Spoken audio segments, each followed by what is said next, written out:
오늘 함께 읽은 예레미야가 3장의 본문은 이제 앞서 저자가 밝혔던 자신의 현재 상황, 즉 자신이 여호와의 진노의 매로 고통받고 있음을, 고통을 겪고 있음과 함께 하나님의 성품과 그와 더불어 하나님께 소망이 있음을 고백한 이후의 말씀입니다.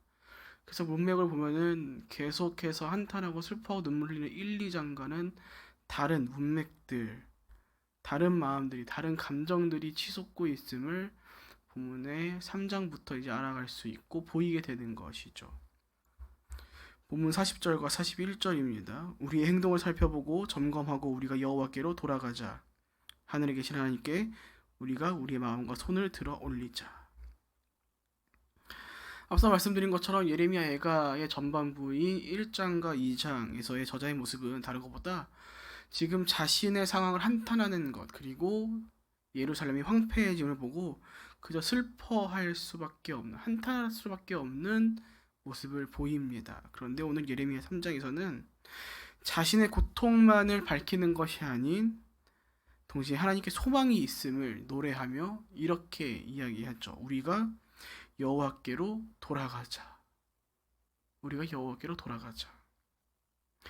본문의 문맥 가운데 저자는 오늘 본문을 읽고 나누는 독자인 오늘날의 우리 가운데 몇 가지 포인트를 보여주는데 이렇게 이야기하죠. 우리가 여호와께로 돌아가자. 그 전제가 우리의 행동을 살펴보고 점검함으로 우리가 우리 마음과 손을 들어 올리자. 하늘에 계신 하나님께.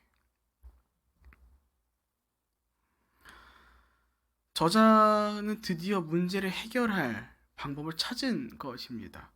자신들이 누구를 의지해야 하는지, 누구에게 손을 뻗고 마음을 향해야 하는지, 누구에게 소망을 둬야 하는지를 다시금 파악하기 시작한 것이죠.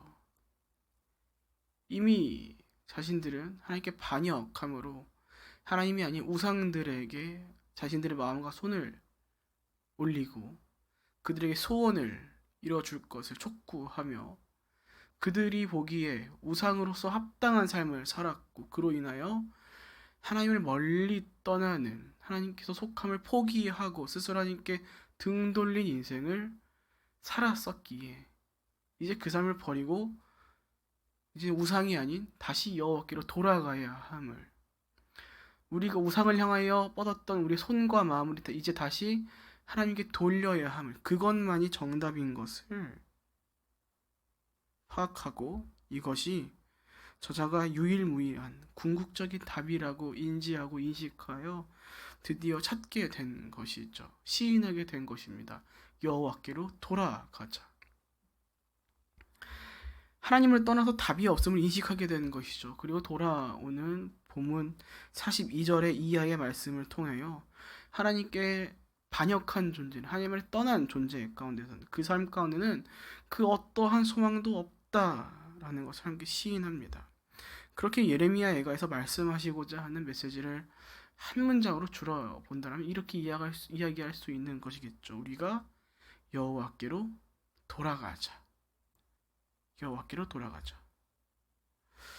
그런데 우리가 기억하고 중요하게 여겨야 할 것이 한 가지가 있는데 오늘 이 여호와께로 돌아가자라는 이 말은 단순히 우상을 믿는 믿음을 이제는 되돌려서 다시 하나님을 믿자라는 정도의 이야기나 42절 이하의 말씀처럼 단순히 하나님을 떠나면, 여호와를 떠나면 이렇게 고통스럽고 벌 받는다, 그러니까 벌 받지 않기 위해서 다시 하나님께로 여호와께로 돌아가자라는 것을, 그것만을 이야기하고자 하는 것이 아니라는 것입니다.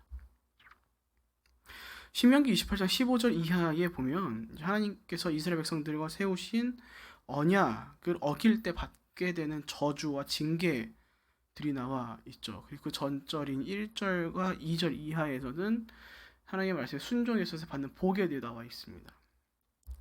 근데 그중 그 저주와 징계들이 나와 있는 본문 말씀 가운데 그 25절에 보면 이렇게 나옵니다. 신명기 28장 25절입니다. 여호와께서 내가 내 원수들 앞에서 패배하게 하시리니 너는 그들에게 대적하기 위해 한 길로 왔다가 7길로 도망칠 것이고 너는 세상의 모든 나라들에게 미움의 대상이 될 것이다. 그리고 이 말씀의 전제가 무엇이냐면 앞서 말씀드린 신명기 28장 15절입니다. 네가 만일 네 하나님 여호와의 말씀을 순종하지 아니하여 내가 오늘 내게 명령하는 그의 모든 명령과 규례를 지켜 행하지 아니하면. 이전에도 말씀드렸지만 예레미야 애가에서 남유다 백성들이 그리고 애가의 저자가 고통을 받고 있는 이유는, 예루살렘이 황폐해진 이유는 하나님께서 일방적으로 백성들이 미워서 내린 벌이 아니다 라고 함께 나눴었습니다. 하나님께서는 이스라엘 백성들과 맺으신 언약이 있으시죠. 언약. 출애굽 이후에 신에서는 언약이라고 하는 언약이 있죠. 언약이라는 것은 계약이죠. 약속입니다. 동등한 존재가 서로가 서로를 위하여 약속하는 것, 계약을 맺는 것입니다. 그런데 참 신기한 것은요, 무한하신 자유가 있으신 하나님께서 그분의 피조물과 오늘 계약을 맺었다라는 사실입니다. 무한하신 자유가 있으신 그 무엇보다 가장 높은 위치에 계신 하나님께서 그의 피조물과 언약을 맺으셨다라는 것이 도대체 무엇을 의미하는 겁니까? 스스로 제약을 거신 것이죠. 낮아지신 것이죠. 굳이 하지 않아도 될 계약을, 그것도 자신의 피조물과 깨지지 않는 영원한, 어쩌면 손해라고 얘기할 수 있는 그 약속을, 그 언약을 하신 것입니다. 그렇게 예레미야 애가에서 고통과 고난은 사실 하나님의 사랑의 매임과 동시에 하나님께서 그저 계약을 이행하신 것인 것이죠. 하나님 자신이 그저 책임을 다하신 것이라는 것입니다. 그냥 이유 없이 그들이 매를 맞은 것이 아닙니다. 그들이 죄를 범함과 동시에 그들이 이 언약 가운데서, 그 계약 가운데서 등 돌렸기 때문에 하나님께서는 그 계약에 따라서 그저 그 책임을 다하신 것뿐이십니다. 약속을 어긴 것은 남유다 측이었죠. 하나님을 등지고 우상을 섬기기 합당한 자들로 그들은 살아갔습니다. 고아와 과부와 나그네들을 멸시하고 하나님을 버리고 우상을 섬김으로 그 계약 가운데 그 책임을 다하지 않았죠.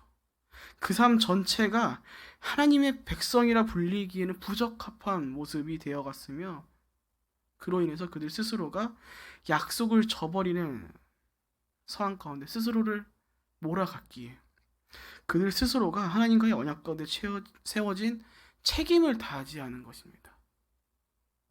책임을.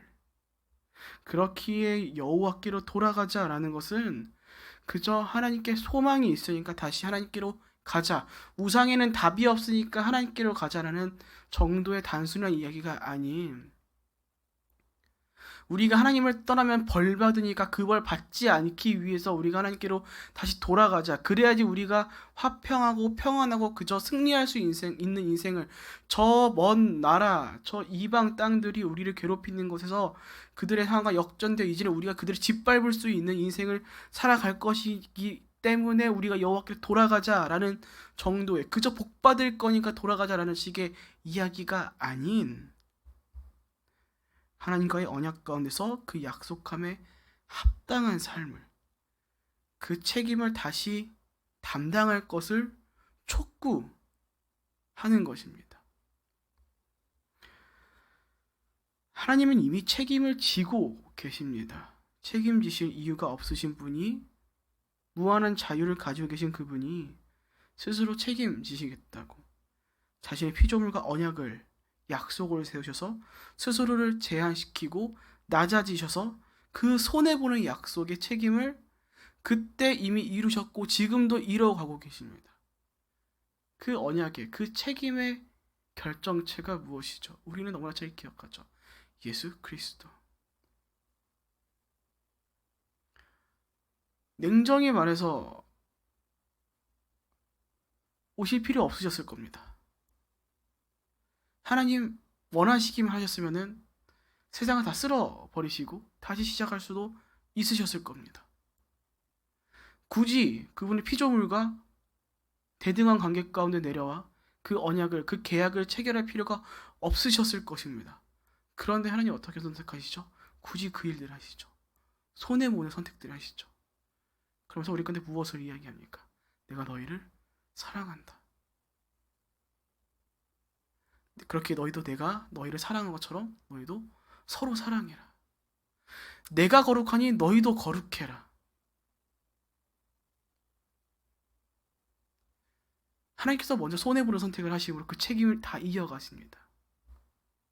그렇다면 이제 남은 것은 우리의 책임이죠. 그분의 피조물의 책임이 남아있는 것이죠. 하나님의 백성으로서 하나님의 말씀에 순종하고 그 말씀을 따라 사는 삶.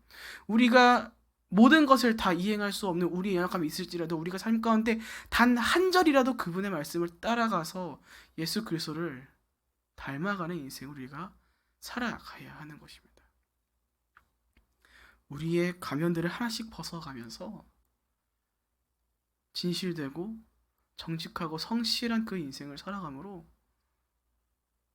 하나님 우리를 만드셨었을 때 말씀하신 그 말씀, 우리 형상을 따라 만들었다는 그 말씀을 기억하여 우리가 조금이라도 우리 만드신 그 하나님의 예수 그리스도의 모습을 닮아가야 하는 그 책임을 우리가 삶 가운데 다해야 하는 것이죠. 거룩한 하나님의 백성이라 불리기 합당한 자들로 살아가며 우상을 버리고 오직 하나님 한 분만을 믿고 신뢰하며 살아가는 그 책임을 우리는 이뤄가야 하는 것입니다. 그렇게 살아가는 여러분, 오늘날 무엇을 책임지시며 살아가고 계십니까? 그리스도인으로서 무엇을 담당하고 살고 계십니까? 믿음을 가진 자로서 하나님의 백성이라 칭하기에 합당한 삶을 살아가기 위하여 발버둥 치고 고민하며 선택하고 계십니까? 아니면 우리의 입술은 그리스도인이라 칭하고 있지만 그 삶은 여전히 하나님을 떠난 자로서 그 마음과 손을 하나님이 아닌 다른 우상에게 두고 있지는 않으십니까? 기억하셔야 합니다. 우리는 하나님을 떠나는 순간 사람은 어떠한 우상이든 섬기게 되어 있습니다. 다른 신이 아니더라도 누군가는 돈을 섬길 것이며 누군가는 지식과 권력을, 힘을, 그리고 그 무엇보다 가장 먼저 기본적으로 나 자신을 우상으로 삼고 살아가게 될 것입니다. 그리고 내가 섬기는 우상을, 그것을 믿는 자로서 합당한 삶을 살아가게 될 것이죠. 돈만을 추구하기 위해 그 다른 것들을 다 버리는 인생 될 것이고, 부와 명예와 시가 권력을 탐하기 위하여 다른 이들을 희생시키는, 고아와 과부와 나그네들을 무시하고 하나님께 소망을 두는 것이 아닌 그 부와 명예와 권력과 지식에 희망을 두고 소망을 두므로 이것을 받아내기 위해, 이것을 따내기 위해, 이것을 어떻게든 얻어내기 위해 자신의 삶을 희생하고 긁어가며 살아가게 될 것입니다. 그렇기에 우리는 모두 여호와께로 돌아가야 합니다. 그냥 돌아가는 것이 아닌 본문 40절과 같이 우리의 행동을 살피고 점검하여 여호와께 속한 자로 합당한 자의 삶의 모습을 갖춤으로 그 언약의 책임을 성실히 담당하는 자로, 그리고 본문 41절과 같이 우리의 마음과 손을 오직 하나님께로 향하여 뻗음으로 오직 하나님 한 분께만 소망을 두는 인생으로, 그렇게 살아감으로 우리는 여호와께 돌아가는 인생을 살아가야 하는 것입니다. 본문 49절과 50절입니다. 내 눈에서 눈물이 쉬지도 그치지도 않고 흘러내립니다. 여호와께서 하늘에서 내려다보시고 바라보실 때까지 그럴 것입니다. 저자는 말합니다. 내 눈에서 눈물이 쉬지도 않고 흘러내린다라고. 그런데 그것이 여호와께서 하늘에서 내려다보시고 바라보실 때까지 그럴 것이라고. 결국 하나님께서 시선을 돌리는 존재에게는 그저 슬픔만이, 눈물만이 가득한 인생이 되어버리는 것입니다. 심지어 그 눈물과 슬픔이 가치가 없는 것이 되어버립니다. 우리의 슬픔과 눈물이 가치가 있으려면, 우리의 어려움마저도 가치가 있으려면 우리는 하나님께 속한 자로서 그 눈물과 슬픔을 경험해야 하는 것입니다.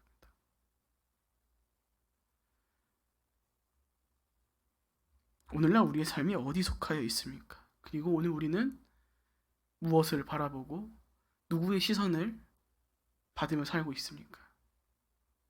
여호와 하나님입니까? 아니면 내 삶의 필요를 채워줄 것이라고 유혹하는 헛된 손을 품게 하는 우상입니까? 사랑하는 여러분, 하나님을 떠난 인생에는 소망이 없습니다. 그렇기에 하나님께서 촉구하십니다. 여호와께로 돌아오라고. 내게 돌아오라고. 온 인류 가운데 너의 인생을 책임질 만한 성실하고 신실하신 믿을 만한 존재는 오직 하나님 한 분뿐이라고.